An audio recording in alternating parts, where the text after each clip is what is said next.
पहली बार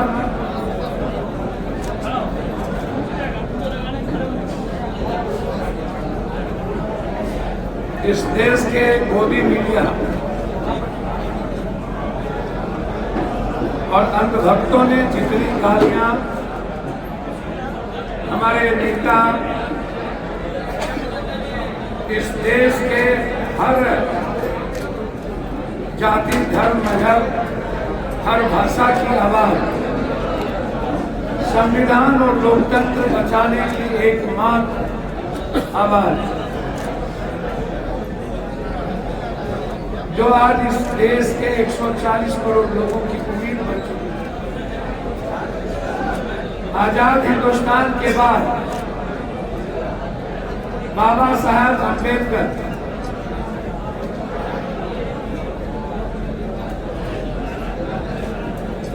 महात्मा बुद्ध,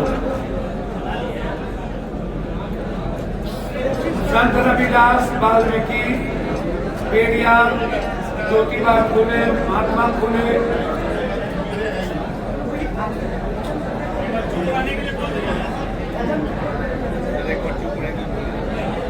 फिर हम बार बार बोले प्रेमचंद जी, प्रेमचंद जी, शुरुआत की एक ऐसे क्रांतिकारी पथिक, एक ऐसे कर्मवीर, एक ऐसे योद्धा, एक ऐसे आवाज जो 140 करोड़ की उम्मीद है, जो इस देश के संविधान की रक्षा के लिए सभी तरह के अपमान को सहने को तैयार है।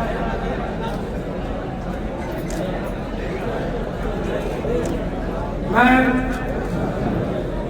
अपने नेता, प्रिय नेता, जो इस मुल्क के 10,000 किलोमीटर चलकर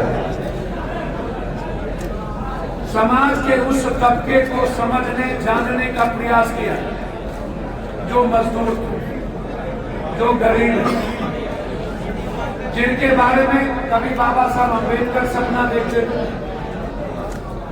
जिनके परिवर्तन के लिए ज्योतिबा फुले, पेरियार, सावित्रीबाई फुले, वाल्मीकि, संत रविदास, महात्मा बुद्ध से लेकर ऐसे हर वह लोग, चाहे वो शहीद जगदेव बाबू हो, चाहे कर्पूरी ठाकुर जी हो, चाहे शहीद सूरज नारायण सिंह जी हो, चाहे राजकवि दिनकर हो, चाहे पंडित जगुनंदन शर्मा हो, चाहे मंडल कमीशन के लिए कुर्बानी देने वाले वीपी सिंह जी, सभी लोगों ने इस देश के अंतिम व्यक्ति के लिए जो लगातार प्रयास किए, उनकी आर्थिक सामाजिक आजादी की, जिसमें सबसे बड़ी भूमिका हमारे सुभाष चंद्र बोस की रही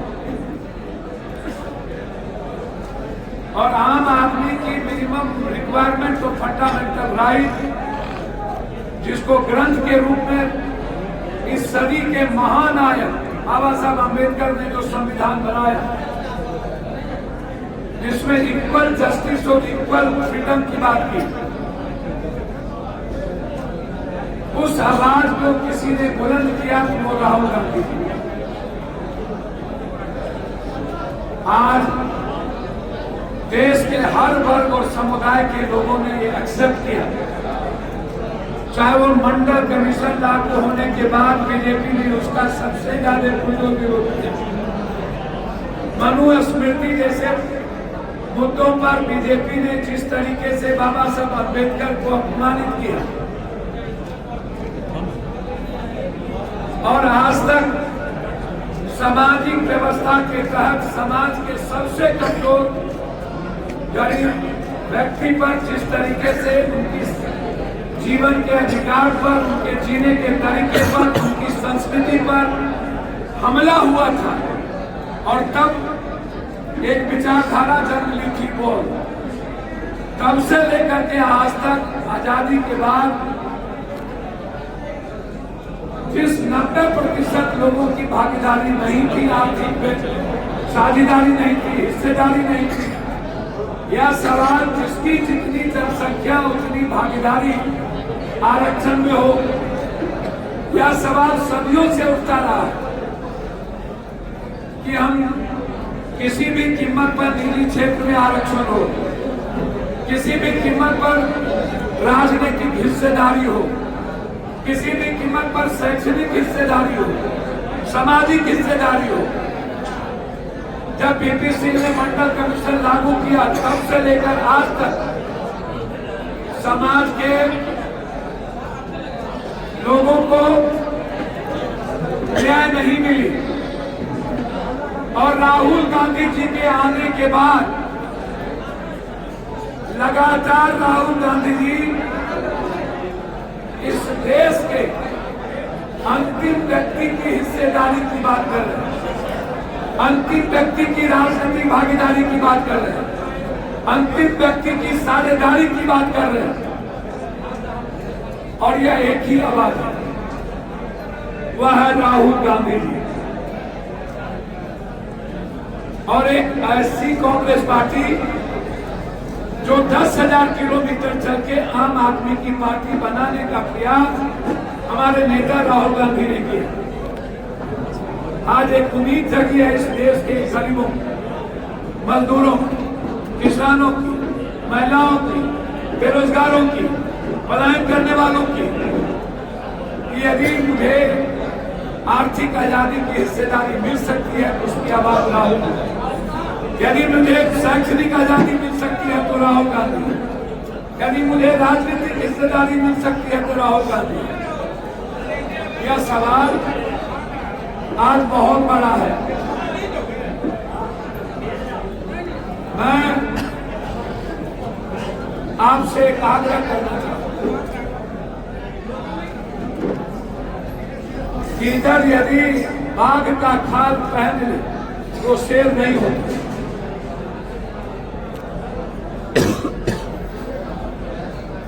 जिस तरीके से हमारे नेता को अपमानित किया गया, गालियां दी गई, जनों पर गालियां दी गई, जाति पूछा गया, पिता का नाम पूछा गया हेमंत बिस्वा के द्वारा।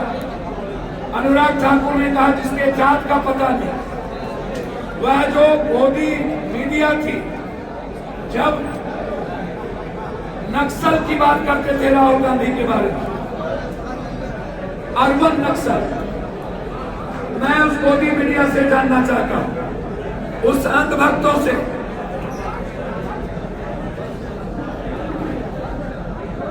क्या आप अर्बन नक्सल नरेंद्र मोदी जी से को नहीं कहेंगे? क्या आप मोदी जी की जाति नहीं पूछेंगे?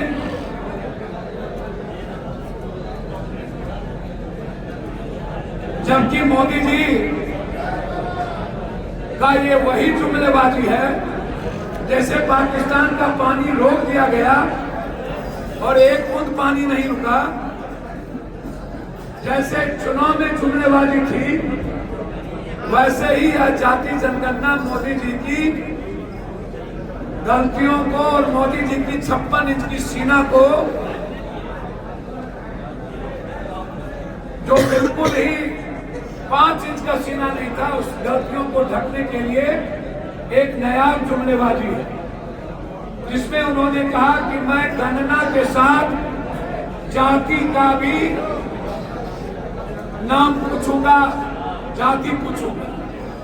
उन्होंने यह बात नहीं कही जो हमारे नेता राहुल गांधी जी ने कहा है कि हम जो तेलंगाना में जाति जनगणना किए हैं, इस देश में मुझे वही जाति जनगणना चाहिए जिसमें हर व्यक्ति की आर्थिक आजादी, राजनीतिक भागीदारी, शैक्षणिक आजादी, हर तरह की आजादी में उनकी भूमिका हो जो भारत को बनाने में जिसकी भूमिका सबसे ज्यादा है। और मोदी जी ने इन बिंदु पर कुछ नहीं कहा। हॉटलाइन तो बना लेकिन डेडलाइन नहीं बनी। ना डेडलाइन है, न ही राहुल गांधी जी के सपनों की वो बात है। इस देश के लोग चाहते हैं इस देश में जिसकी जितनी जनसंख्या हो उस अनुपात में आरक्षण दिया जाए, जिसकी जितनी जनसंख्या हो उस अनुपात में राजनीतिक हिस्सेदारी हो, चाहे ईबीसी है चाहे एसटी एससी हो। जो ओबीसी के नेता यह कहते हैं कि हमारी जीत है, मैं उनसे कहना चाहूंगा राहुल गांधी जी ने जिस तरीके से बिना डर के, बिना किसी राजनीतिक स्वार्थ के आज गाली सुनकर, अपमान सुनकर के 90% लोगों के लिए मरने का जज्बा रखे हैं। क्या इस देश के पीएम एसटी एससी और ईबीसी को पीएम बनाएंगे? क्या इस देश के वो ओबीसी नेता जो ईबीसी और एसटी एससी की बात कर रहे हैं, इस देश में जितनी आबादी है क्या उस आबादी के मुताबिक आप मुख्यमंत्री बनाएंगे?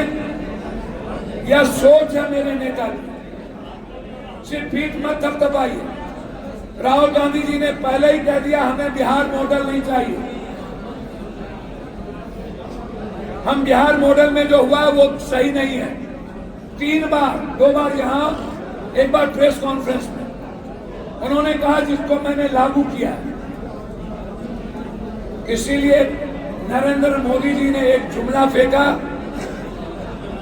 और अपनी गलतियों को और पहलगाम के मुद्दों को डाइवर्ट करने के लिए देश के लोग ये समझ गए कि नरेंद्र मोदी जी किसी के नहीं है, ना पिछड़ा के ना आगरा के। वह सिर्फ कुर्सी के हैं और ये कुर्सी के बगैर रह नहीं सकते। नरेंद्र मोदी जी का नाम कुर्सी मोदी रख दिया जाए और कुर्सी के लिए इस देश को अलग अलग करना पड़े तब भी ये लोग करेंगे। इसीलिए राहुल गांधी जी का निर्णय इस देश को जोड़ने की, चाहे ऊंची जात के लोग हों, चाहे एसटी हो, चाहे ईबीसी हो, चाहे ओबीसी हो, सबकी भागीदारी चाहते।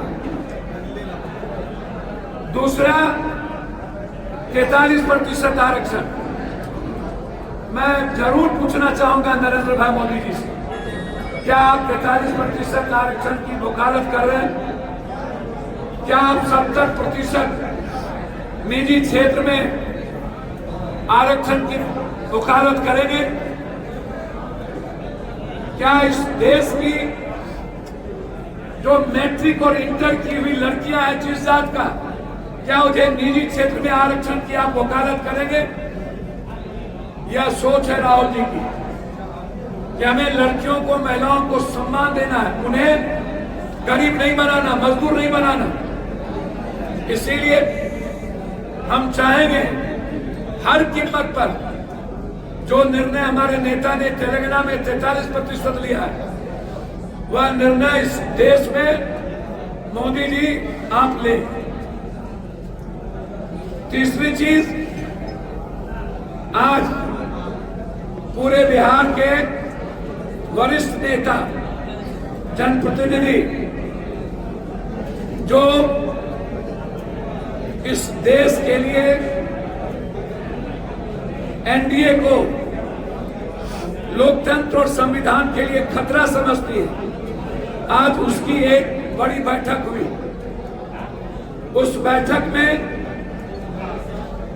जो पहले से हमारी पार्टी का विलय